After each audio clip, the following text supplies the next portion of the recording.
ሰላም ቅዱሳን በያላችሁበት በዓለም ዙሪያ ያላችሁ ውድ ኢትዮጵያውያንና ኤርትራውያን የጌታ ሰላምና ጸጋ ይብዛላችሁ። እኔ ወንድማችሁ ፓስተር ታምራት ነኝ ከጫኖ ምን ለኤፍቢአይ ቸርች። አንድ ቃል ላካፍላችሁ ወደፊታችሁ መጥቻለሁ። ዘፍጥረት ምዕራፍ 26 ከቁጥር 13 ላይ አንድ አስተላላጊ ቃል አለና ባለጠጋን ሰውም ሆነ እጅግ እስክበል ድረስ እየጨመረ ይበዛ ነበር ይላል። እስክትበልጡ ድረስ የመጨመር ጊዜ ደርሷል። ምዕራፍ 26 ዘፍጥረት ከቁጥር 1 ጀምረን ስናነብ እግዚአብሔር አምላክ በአብርሃም ዘመን ከነበረው ረሃብ በላይ የሆነ ረሃብ በገሬራ እንደተከሰተ በምድር ላይ እንደተከሰተ የእግዚአብሔር ቃል ይናገራል። ረሃቡን አይቶ ይስሐቅ ወደ አቤሜሌክ ከሄደ በኋላ ወደ ግብጽ ለመሸሽ ባሰበ ጊዜ እግዚአብሔር ግን እንደዚህ ነው ያለው፣ ወደ ግብጽ አትውረድ፣ እኔ በሚያስቀምጥ ምድር ላይ ተቀመጥ ካለ በኋላ ይስሐቅ ገሬራ ላይ ተቀመጠ ይላል። ከተቀመጠ በኋላ አክሽን ወሰደ፣ እርምጃ ወሰደ። እርሻው ማረስ ስራ ስለሆነ እርሻ ማረስ ጀመረ። እዛው እግዚአብሔር ተቀመጥ ባለበት ቦታ ተቀምጦ ማለት ነው። በዛች ምድር በዛች ዓመት ዘርን ዘራ 100 እጥፍ አገኘ ይላል። እስክበልጥ ድረስ እየጨመረ ይበዛ ነበር ይላል። ባለጠጋ ሰው ሆነ ይላል በረሃቡ ጊዜ። ዛሬ መልእክት አለኝ።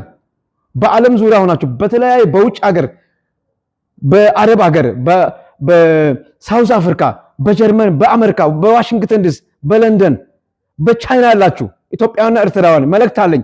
እግዚአብሔር ተቀመጥ ባለበት ቦታ ተቀምጣችሁ ግን ሁኔታው ያልተመቸ ሰው በሰው እየተገፋችሁ ያላችሁ ያልተሳካላችሁ አንድ መልእክት እናገራለሁ። ዛሬ የእግዚአብሔር ድምጽ ወደ እናንተ እንደዚህ ነው የሚለኝ፣ እግዚአብሔር ተቀመጥ ባለበት ቦታ ተቀመጡ፣ ትበልጣላችሁ፣ ፍሬያማ ትሆናላችሁ። አውጃለሁ። በትዳራችሁ ላይ ሞራል ላቻችሁ፣ ሰርታችሁ ለውጥ ያጣችሁ፣ ተምራችሁ ውጤታማ ያልሆናችሁ፣ አገልግላችሁ ያልተሳካላችሁ ሰዎች መልእክት አለኝ።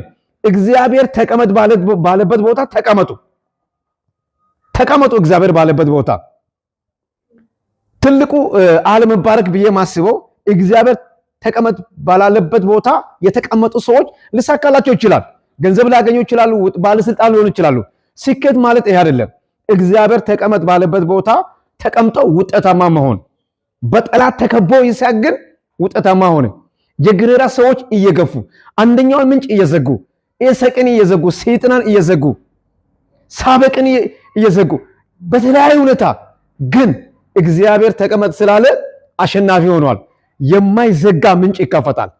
ዛሬ አውጃለሁ።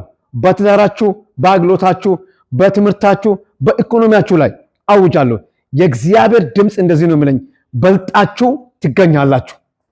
እግዚአብሔር ባስቀመጠ ቦታ ተቀመጡ። ምንም አትሆኑም። የሞት አዋጅ አያገኛችሁም። ክፉ በሽታ አያገኛችሁም። ኢየሱስ ክርስቶስ ጌታ ነው። ዛሬ እናገራለሁ።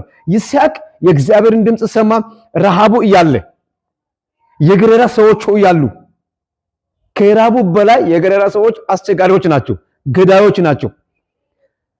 ከይስሐቅ በፊት አብርሃም የገሬራ ሰዎችን ፈርቶ ሚስቱን እህቴ ናት አለ። ዛሬ አቋማችሁን አትቀይሩ። እግዚአብሔር ግን ጣልቃ ገባ። መልእክት አለኝ። ዛሬ እናገራለሁ። እግዚአብሔር ተቀመጥ ባለበት ቦታ ከተቀመጣችሁ አያችሁ። በአዲስ ኪዳን እነ ጴጥሮስ ሌሊቱን ሙሉ እየለፉ አድሮ ባዶ አደሩና ጌታ ኢየሱስ ከነጋ በኋላ መጥቶ መረባችሁን ወደ ቀኝ ጣሉ። ጴጥሮስ ብልጥ ስለሆነ መረብን በቃል ይጥላለሁ አለ። ትላልቅ አሳዎች፣ የሚቆጠሩ አሳዎች እንደተያዙ ይናገራል የእግዚአብሔር ቃል። እድሜ ልክ ባዶ ነው። ከሀገር ውጭ ወጥቼ ባዶ ነው፣ እሰራለሁ ባዶ ነኝ፣ አገለግላለሁ ባዶ ነኝ፣ ውጤት የለኝም የምትሉ ሰዎች፣ ነገር ግን የእግዚአብሔር ድምጽ እንደዚህ ነው የሚለኝ፣ እግዚአብሔር ባስቀመጠ ቦታ ተቀመጡ፣ ለውጥ ይመጣል። እግዚአብሔር ታሪካችሁን ይቀይራል። ኢየሱስ ክርስቶስ ጌታ ነው። ክፉ አይንካችሁ። ተባረኩ።